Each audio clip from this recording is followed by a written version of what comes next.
सबरी पर कृपा हुई, भिलनी है, जंगल में रहती, कोई नहीं पूछता ना। पता है भिलनी के बारे में? इसके पिता ने विवाह तय कर दिया था भिलनी के, सबरी के। और एक दिन मां श्रृंगार कर रही थी, बाल उलझे हुए थे। मां ने गोद में बैठाया। तुमने देखा होगा माताएं अपनी बेटियों को गोद में बैठा करके बालों को सुलझाती। मां गोद में बैठा करके बालों को सुलझा रही थी। बहुत से पशुए लाए जा रहे थे, बड़े बड़े हिंसक जानवर। पशुओं को एक कमरे में बंद किया जा रहा था। सबरी ने पूछा, मां आज मेरा इतना श्रृंगार क्यों हो रहा, ये पशु क्यों आए हैं? मां ने कहा, बिटिया तेरा ब्याह है, तेरी शादी हो रही है, और तुझे श्रृंगार इसलिए सजाया जा रहा ताकि तू पति को अच्छी लगे। और ये जो पशु मंगाए ना, इसीलिए मंगाए हैं क्योंकि बारात आएगी तो निमंत्रण होगा, भंडारा होगा, तो कम से कम भोजन की व्यवस्था हो। इनको मार करके मांस से भोजन कराया जाएगा। सबरी को लगा, ऐसा गृहस्थ जीवन किस काम का, ऐसा जीवन किस काम का जिसमें दूसरों को मार करके हमारा घर बसाया जाए। ऐसा जीवन किसी काम का नहीं है जिसमें दूसरों को बुरा ना मानना। पंचकुला के पागलों जो कहते हैं ना, इसमें ऐसी विटामिन होती, वैसी विटामिन होती, भाड़ में गया भैया, भूखे मर जाना, पर किसी को मार करके अपना पेट मत भरना। किसी को मार कर अगर तुम अपना पेट भर कर रहे हो तो तुमसे बड़ा निर्दयी कोई नहीं है, तुमसे बड़ा पापी कोई नहीं है। हम तुमसे प्रार्थना करते हैं, तुम्हारी कोई एक उंगली को काटे, तुम्हें अच्छा लगेगा या बुरा? बुरा लगेगा ना? हाँ या ना? बोलो। एक उंगली को नहीं तुम कटवा सकते। और विचार करना, जिन मुर्गों को, जिन बेचारे बकरों को काटा जाता, उनकी गर्दन को काटा जाता, उन पर क्या बीतती होगी। तुम अपने जीव के स्वाद के लिए, जो पेट में जाके सब समान हो जाता, पता ही नहीं लगता क्या खाया, जीव के स्वाद के लिए तुम प्राण ले लेते हो, तुम जीने का अधिकार छीन लेते हो। अरे मेरे पागलों, तुम जिस चीज को जिंदा नहीं कर सकते हो उसे तुम्हें मारने का भी तो अधिकार नहीं है।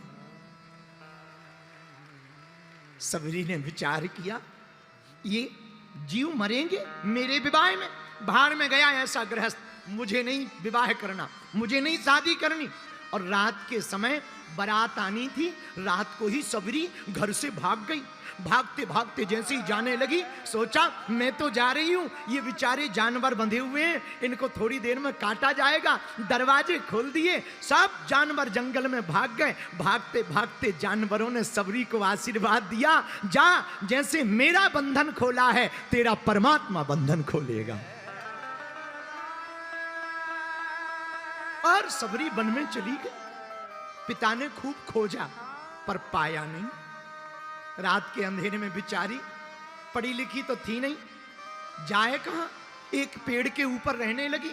दिन भर पेड़ में रहती ताकि पिता पकड़ ना ले। रात को उतरती, बगल में एक आश्रम था मतंग मुनि का। मतंग मुनि के आश्रम में रात को जाती, सफाई कर लेती, थोड़ी सी लकड़ियां लाती, रख देती, कुछ खाने को मिल जाता वही खा लेती। पर संतों को बताती नहीं ना, अपना मुंह नहीं दिखाती ना। अब रोज गुरुजी परेशान, अरे सेवा दिख रही है, ये सेवा करता कौन है वो नहीं दिख रहा। एक दिन रात भर विद्यार्थियों ने जाग कर देखा, चुपके से एक लड़की आती है, सफाई करती है, लीपा पोती कर जाती है, लकड़ियां रख जाती है। सुबह रात को ही सब विद्यार्थी पकड़ के ले गए गुरुजी के पास। बेटी तुम कौन हो? महाराज मैं दूर से ही प्रणाम करती हूँ। महाराज मैं सबरी हूँ, भिलनी की जाति से हूँ, मैं बहुत छोटी जाति से हूँ। अरे बेटी तो क्या हुआ, आ इधर बैठ। महाराज आप संत महात्मा हैं, हम आएंगे, आप पवित्र हो जाओगे। अरे तू टेंशन मत ले, कहीं कोई बेटी के नजदीक बैठने से पिता अपवित्र होता है? तू मेरी बेटी है, आ। बेचारी बैठ गई।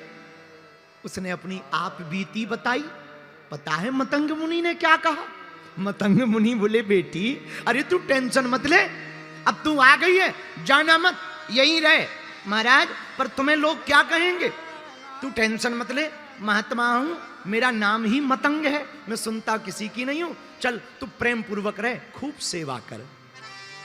अब रहने लगी से अब आश्रम में। पता है प्रिय श्रोताओं क्या हुआ? एक दिन मतंग मुनि के जाने का समय आ गया। प्राण निकलने वाले थे, सब विद्यार्थी रो रहे थे, सबरी भी जाकर रोने लगी। गुरुजी, ये लोग रो क्यों रहे हैं? बेटी हम जा रहे हैं। कहां? ऐसी यात्रा पर जा रहे हैं, अब लौट के नहीं आएंगे। तो पिताजी, हमारी रक्षा कौन करेगा? बेटी चिंता मत कर, हम तुझे राम नाम मंत्र दे देते हैं, ये मंत्र तेरी रक्षा करेगा। पर एक बात और बताओ, मुझे भी साथ ले चलो, मैं यहां क्या करूंगी? ना ना ना, तू टेंशन मत ले, तू यही रहे। बेटी, हम तुझे वचन देते हैं, अपनी भक्ति के बल पर तू यही झोपड़ी में रहना। देखना, जब त्रेता युग आएगा, ढूंढते ढूंढते राम तेरी झोपड़ी में आएंगे। एक वचन कान में पड़ गया, राम आएंगे। इतना कह के गुरुजी चले गए। मेरे पागलों, लौट कर बात नहीं हुई कि राम कितने बजे आएंगे, कब आएंगे, क्या पूजा करनी, एक शब्द नहीं हो पाया। सिर्फ एक गुरु का शब्द कान में पड़ा, तू चिंता मत कर, तेरे घर राम आएंगे। और सबरी ने प्रण ठान लिया, अब तो राम आकर के ही रहेंगे, मेरे गुरु के वचन व्यर्थ नहीं हो सकते। लोग कहते हैं कैकेयी के कारण राम बन गए। पंचकुला के पागलों, हमें तो लगता है सबरी के कारण राम को बनाना पड़ा। सबरी के सम्मान को बढ़ाने के लिए, सबरी की भक्ति को दृढ़ करने के लिए राम जी बना। मेरे पागलों, छोटी सी जाति की भिलनी राम की प्रिय हो गई, आज भक्तिमती माता हो गई। राम जी का चरित्र बिना सबरी के अधूरा है। और बुरा न मानना, राम जी बन गए इसलिए तो वो बन गए। राम जी बन गए इसलिए तो वो बन गए। और हम तो इतना कह सकते हैं, राम जी बड़े बड़ों के घर जाते, कोई कथा नहीं होती उनकी। सबरी के घर गए इसलिए राम जी की इतनी गाथा है।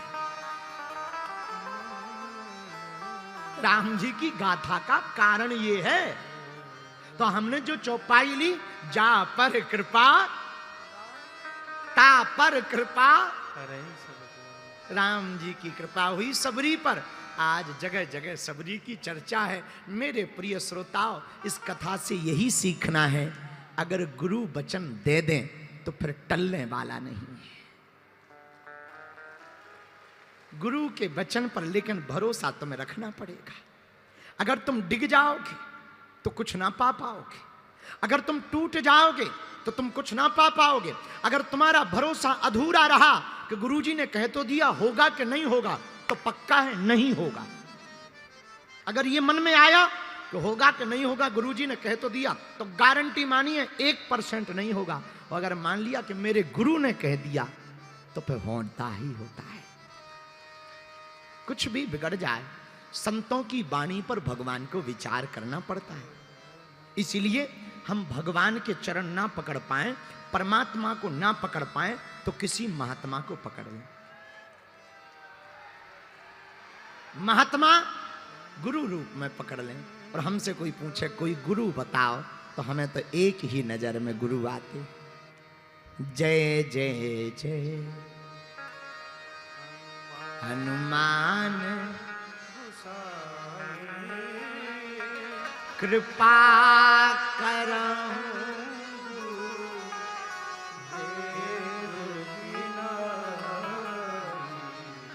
जय जय जय हनुमान गोसाई कृपा करो